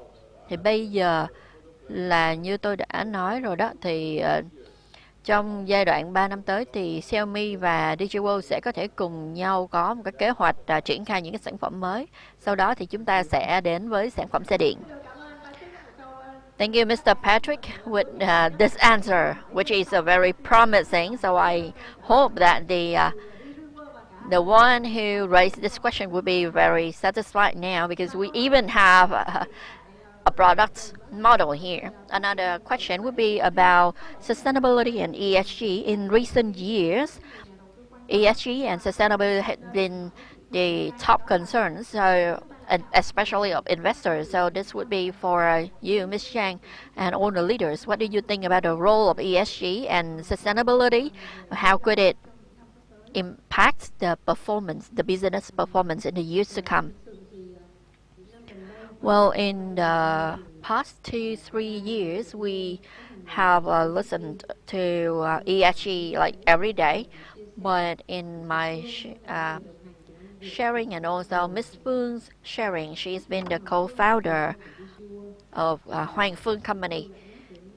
Before we changed the name to Digiworld, she mentioned one word, which is the company is not where we go to work, but it is a home for those who come to live their big life, right? A life which is sustainable. And from that philosophy, actually that's also the growth philosophy of Digiworld, because Mr. Vic also shared that. We have 3 C's: human capital. When we have good people, from recruitment to training to the development of them, we can build the second C, which is the cornerstone, the facilities, the infrastructures, and then we can turn the third C, the challenges, into opportunities. So with that philosophy, Digiworld really built up a sustainability philosophy from the cornerstone, from the infrastructure, from the human, to capture all the opportunities. And ESG, we know they are environment, social, and governance. And for us at Digiworld, for the environment, we are not a manufacturer, but we try to mitigate waste and carbon emission by various methods like recycling the carton boxes or the pallets. For the letter S, social, we had to pay back to the community, to the society, through scholarship program or by organizing marathons to let people to raise their awareness about health. And the next one, letter S is letter C. Letter G is governance. And just like Ms. Fu said at the beginning, we had that awareness more than 10 years ago already. We started to use ERP. We worked with an external auditor. And even right now, we are relentlessly, innovating every day, because we try to manage the risk by identifying risk and thinking about it, solutions even before it happens. So ESG has been with us for a long time now. It's no more a trend for us. Thank you for your answer. Another question, I think this is for Mr. Vitt. One question coming from an investor on Fanpage. So you talk about double interest, right? Can I buy DGW now? Well, if you have a 3 years vision now, it's never too late, because my vision could not be limited to 3 years, but it could be 10 years or even more than that. And we already set the CHRG rate of 15 to 25 years for a long time. So you can work on your Excel file to calculate the income and return and make your decision. Thank you. So I hope that could really support your decision, my dear investor. Another question is, talking about changes, Digiworld said that you would change your position from a conventional market developer to a market builder. What do you think? What would be the meaning behind those terms? Well, it means we should be more proactive in the way we look at problems. And previously, we were only waiting for customers to come, but now we would look at it through a bigger lens. We would look across the whole market. Wherever we find the problems, wherever we think we can deal with those problems, we would jump into it. So that's just the change about the mindset, to be more proactive, to take actions in dealing with market problems, or to build new market, or even to point out the demands before the customers realize that demand. Another question from an investor. Have you ever thought about building your own brand and start OEM? We have upstream strategy. So we would become a manufacturer later, but we still fund up the light assets model, which means not a big investment into the plant, but we would just focus on the strengths of Vietnam, like fruits or other products. Another more stock exchange relevant question. So foreign investors have been buying a lot of your shares after a slow year. So what do you think about that? Well, we think we need to grow sustainably of at least 15% a year. If that message is strong enough, the experienced investor would just buy our shares, and that action would also increase the share price. So we just want to keep the line going up like this. Thank you for your answer. Another question from an investor. Can you share about how to build your successors? What is your formula? Maybe Ms. Phương, the question is for you.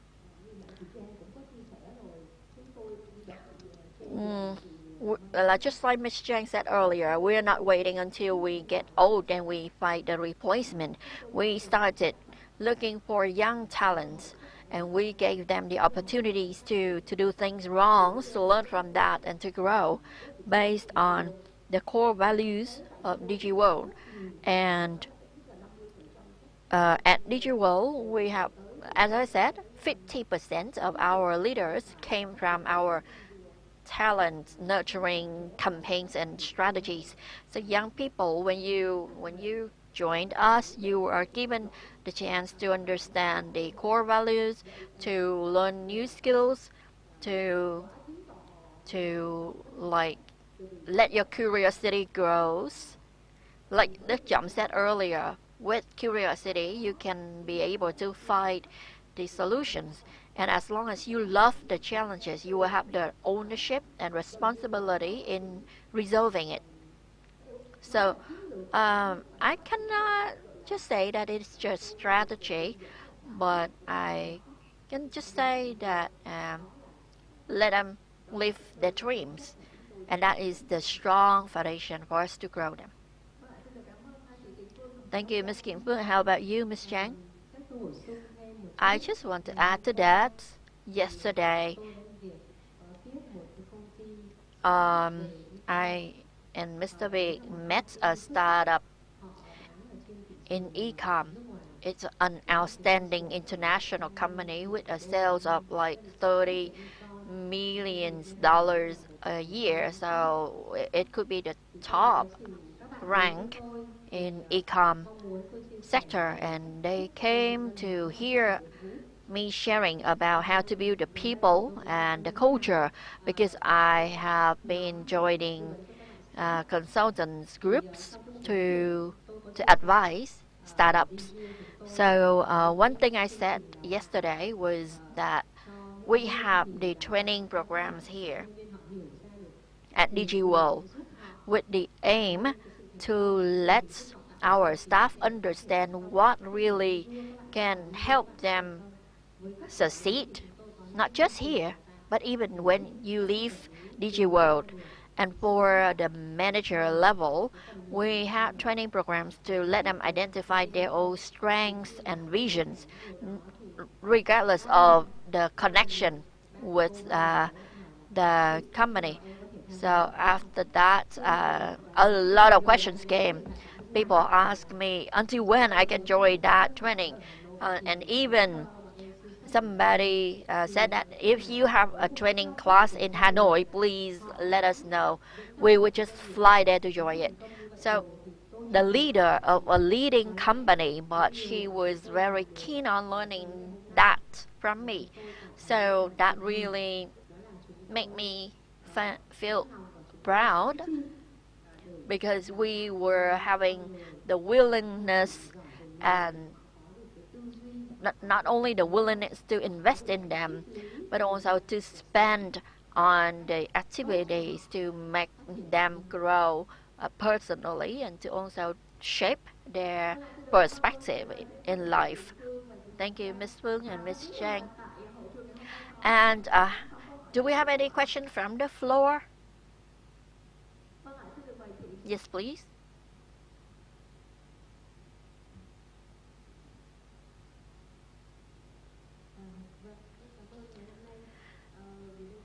Thank you for this event. Well, most of the time only investors would have a chance to meet you, but today most of the time I can only meet you, Mr. Vic, but today we can meet the whole team of leaders here, so thank you. So for degree number 70 about invoicing, there have been tough decisions that may cause a lot of problems to GT. So what do you think about the ratio between GT and MT in the coming time after that? And have you got any strategy for the new brands in Vietnam? Let me take that. So let me split your question into two questions. So degree 70 has only two key points. The first thing is to ask the businesses to issue the e-invoice right after you finish a sales.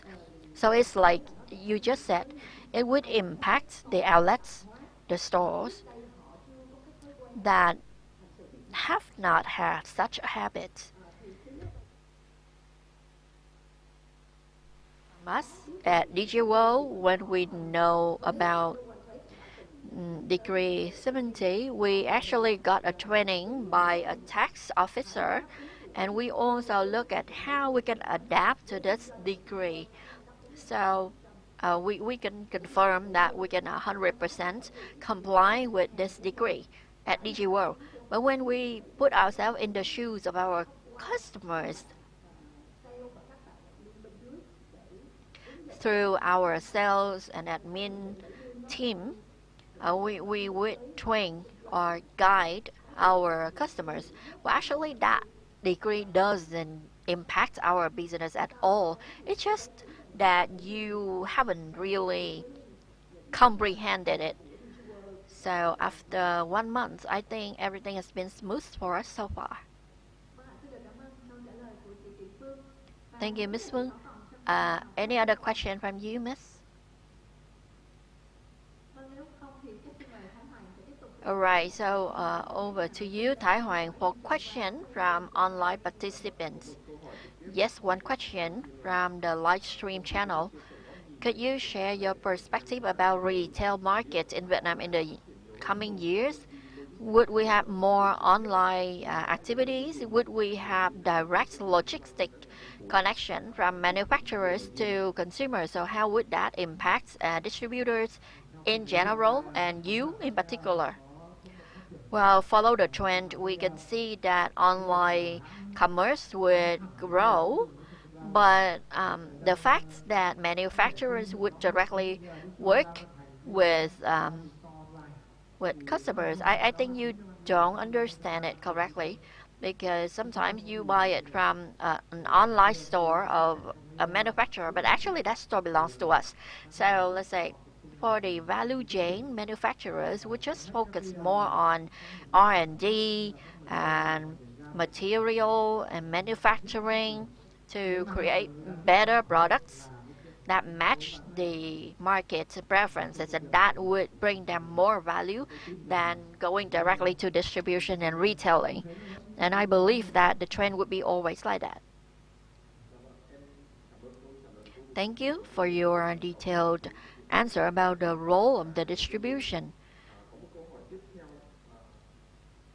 Another question would be, what do you think about the business opportunities of Digiworld when AI is now governing everything? Well, it's a good question. I just had lunch with a partner today, and to me, AI is important in a way that we can apply them, not the hardware. So this partner has a server.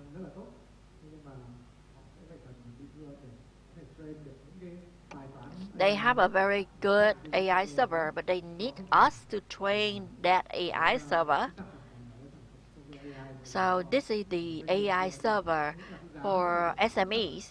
I mean, the price is affordable, and if enterprises can use it smartly, they can have data in a transparent and timely way, so they can reduce the paperwork and human expense, just like what we're doing at Digiworld. So that's what I think about AI and its application. Generally speaking, AI is a trend that asks for a lot of hardware, and that's also a chance for us. You know, for servers, we have servers as a growing segment, and apart from it comes from AI. Thank you, Mr. Vic, for your answer. Another question from our live streaming channel participants. What do you think about corporate governance? Could you please share the role of the founders and investors outside of the listed company? How would both sides work together in a win-win manner? And what do you think about listed company manipulating the share price? What do you think about that? Is it good or bad? Well, transparency in Digiworld is how we manage ourselves. That's why in 2003 we started to have a Big Four external auditor, and 2008 we started to have SAP, a very costly investment, but we use them to manage our own self, and we try to stay transparent, and that also make all the KPIs transparent for our people, so we know what we do. And those happened long ago, before we were listed. Well, for share price, if I don't issue more shares, I don't care about the price. So I just care about the fact that we are growing in revenue and profits. We're just caring about the news and information to be provided to our investors, and to really build their trust in the growth potential. So those would be reflected in the shares price.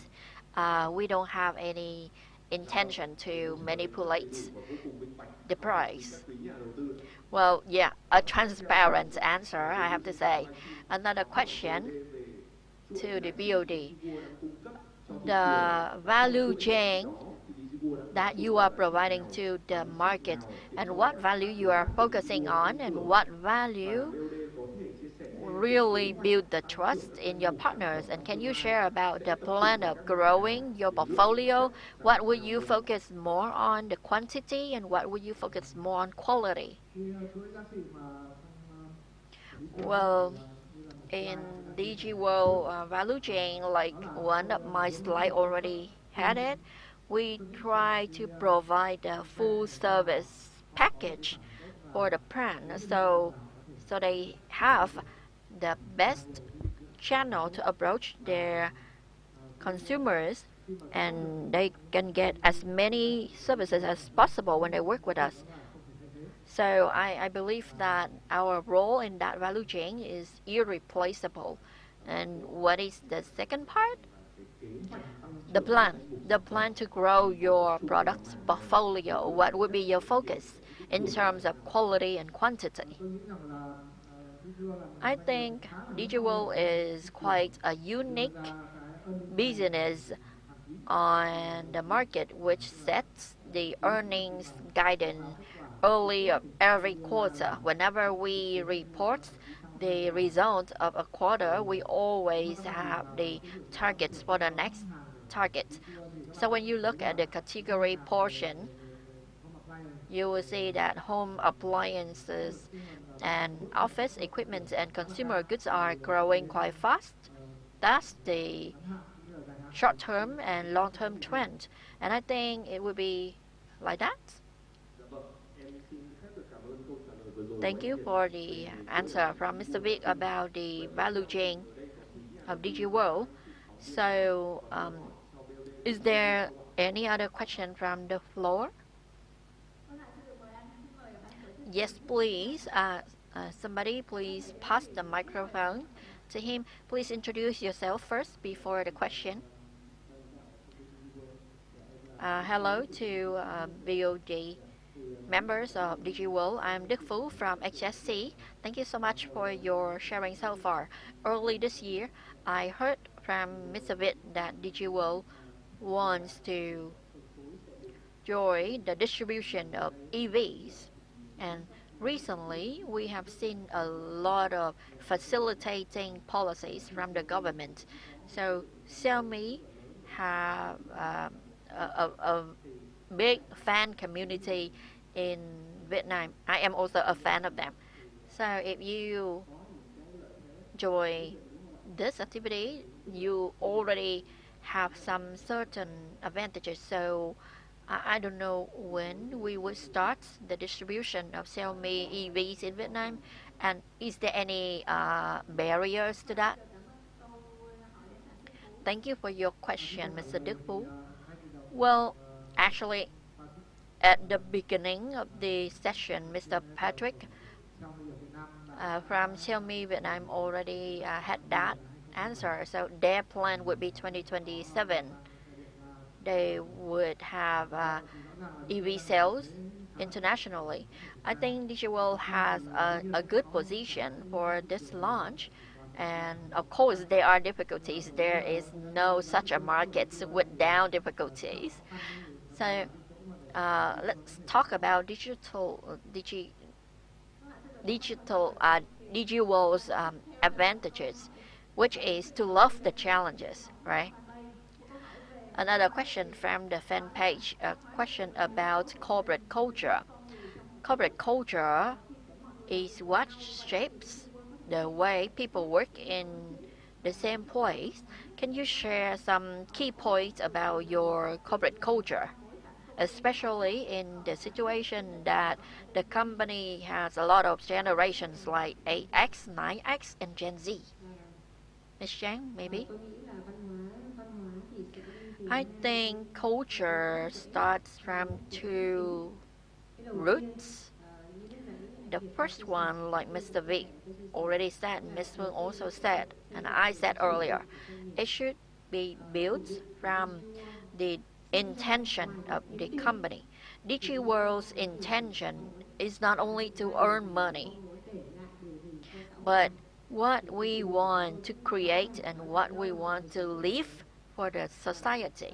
So we make it very clear that Digiworld should be a place for people to live their big life and for everybody to speak the same language, to understand each other, to understand the behaviors and communication. It is built from our core values.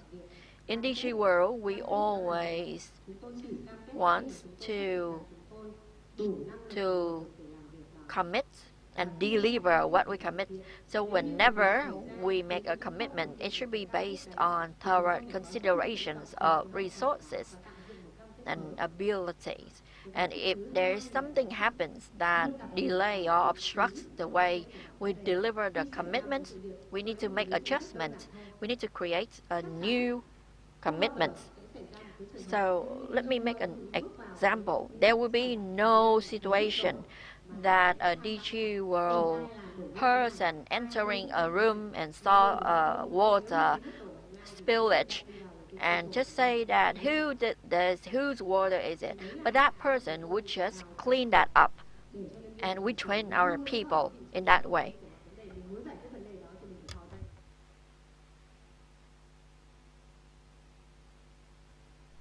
The third value is to love the challenges. And the top important one is we train our people in the daily behaviors. We talk about effectiveness. We listen in an effective way. We debate or discuss in an effective way. It means everything being sent out would be based on 5W1H. One message in Digiworld would always answering all these questions. So it's not a lengthy email or anything. So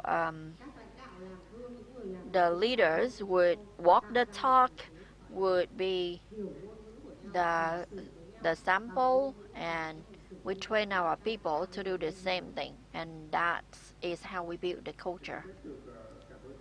Thank you for your answer. I am also a person of Digiworld and I really feel what you just said.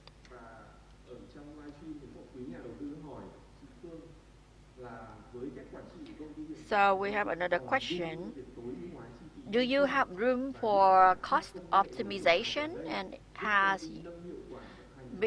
is there any technology that really help you optimize your operation and cost?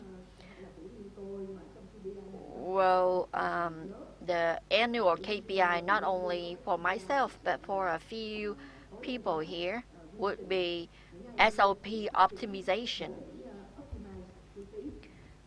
and cost optimization. So I a short answer would be yes, I have it every year. And performance would be the very first thing we have to think about. This morning, I had a meeting with a partner, and that person said that their revenue is 400 billion a year, and the team of accountants has 80 people.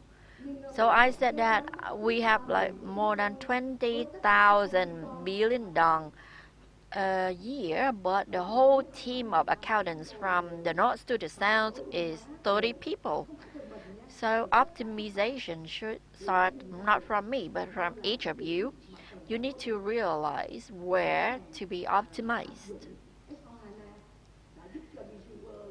And the use of S4HANA really helped us increase our revenue, but we don't cut down on our people. Annually, we look at our operational expenses. We have meetings with relevant stakeholders to optimize the cost, and the answer would be yes.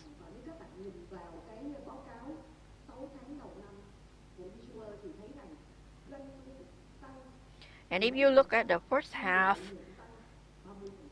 of the year, you will see revenue increase just by more than 10%, but profit increased by more than 30%. So that's a proof of our continuous optimization from our team to our expenses.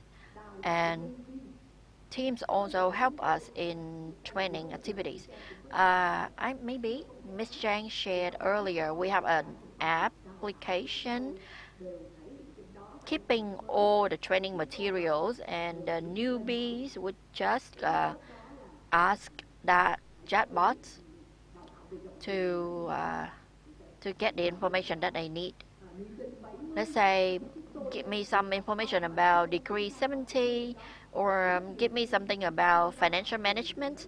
So actually, after the training of Decree 70, we upload the same material to that application. And all of those trainings started from AI-powered application. Thank you for your answer. It is shared and confirmed with numbers, and numbers never lie, right? So Digiworld really apply new innovative ways like chatbot and AI to optimize your work and your procedures. We have another question from the Livestream channel for Mr. Viet. What do you think about the biggest risk that you see right now for your categories, and to those risks, what's your plan to resolve them, to mitigate them and their impact? Could you name some competitors and what are their advantages compared to Digiworld? Well, let's skip the macro risk like wars or the pandemic. I don't see material risk because Digiworld has a very good and big product portfolio, and we are diversifying to various sectors. So it is not that everything would go in the reverse way instantly. So I don't see any material risk, and we are still expanding our portfolio. So for Digiworld, when we have new products, no matter if it is a failure or a success, it's not very important. Let's say we have 24,000 of revenue, and I buy 1,000 billion dong of new products. I would never consider it's a failure if I need to bear a discount for a certain percentage of that 1,000 billion.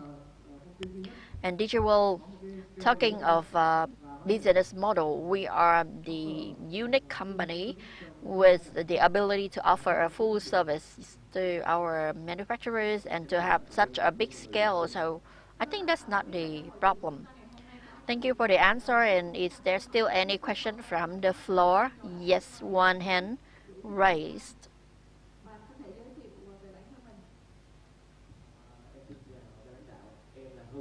I am Hưng, from an organizational investor. So I heard you sharing about the distribution plan. So tell me, would you think about having the charging station and maintenance centers for your EVs? Would you directly distribute to end users or retailers? You ask about charging station, right? Xiaomi or other Chinese EV brands use the same charging standards, and that would be a very smart move of the Chinese government. So no matter how you grow, we share the same foundation, and that's really stimulating the economy. So Vietnam is welcoming a lot of Chinese suppliers, and one of them would be BYD. So and BYD is now building charging stations already. So if Xiaomi is to distribute their products, they can share these charging station. And for business model, it's still too early for me to talk about that. But Chinese businesses have quite a good arrangement among themselves. They would have certain strengths. So I think that's the world trend. I think we're running out of time for the Q&A session. Is there still a very last question from the floor? If not, I would like to leave the last chance to an online investor. All right, so I think there is no more question from the floor. And quite an interesting question to conclude the session. Can you please share your secrets to still work together from 1997 until now? Because me and my wife are working together and we quarrel every day. Let me take this, please. Well, people are thinking that Digiworld is a family company, so I need to say that me and Mr. Vic and Miss Chang are no relatives at all. When we first started working together, it was purely based on trust. We worked together based on trust and respect for the strengths and the knowledge that each of us has. We received the respect from them. Let's say for the people, for the culture, we respect Ms. Chang for having these strengths, for example. And that's how we work together. So I know that everything should be based on transparency. From the beginning, for the books, for record, I really worked based on transparency and the respect and trust. So trust, transparency, and respect would be the foundation of how we work together, because I received this question so many times. So Mr. Vic and Ms. Chang, who would be next?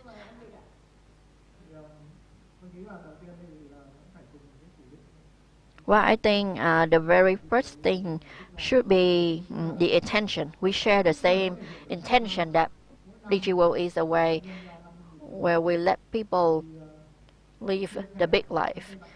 There's a lot of people ask us why we organize. We spend like $35,000 a year to have talks, to have forums, to share the knowledge with other people. We share our knowledge and we even spend our own money. But yeah, that's the intention that we want to do. Well, actually, you you mentioned wife and husband, so maybe that was about me and Mr. Vid, right? So I remember joining a meeting with a lot of companies, including Singaporean participants, and that person said that, Miss Cheng, you should write a book. I believe that it would be a bestseller because family companies like us, wife and husband working together, writing a book about the relationship at work and at home would be a bestseller. And at that time, Mr. V just said, the secret is that we need to have Miss Phương besides us in the company. So Miss Phương just said, she already set the foundation for transparency. Let's say for Miss Ling, Miss Tuyết, or two or Khuê from HR, from IR department, they understand that whenever they send a proposal to me with numbers in that, just go and ask for Miss Phương first, because I would just say that Miss Phương would deal with numbers better than me. And I never have a single concern about financial transparency because it's her strength. She would take care of that. And I would just make decisions for things in my field. I would never all the time make a successful and accurate decision. Miss Phương once told me that, Chang, this time you decorate the company, you renovate the company. Well, actually, I like that. So she said that this time you did it well.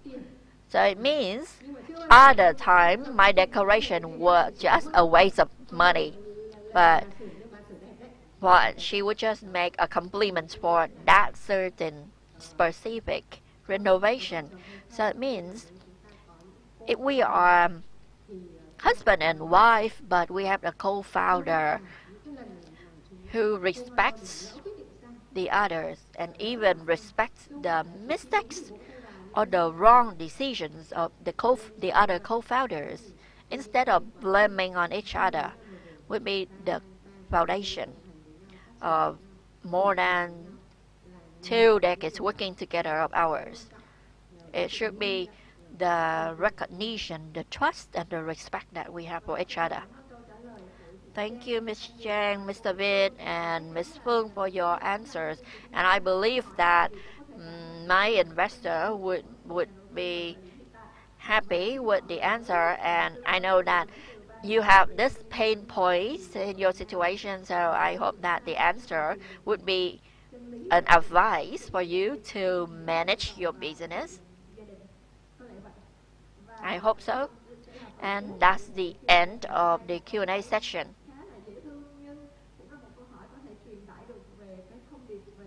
It was a cute question, I have to say, but that really emphasized the values of Digiworld. So, ladies and gentlemen, the Soaring Decade 10 years listed future ahead ceremony of Digiworld has reached the end. Thank you so much to the investor partners and distinguished guests for joining us this afternoon.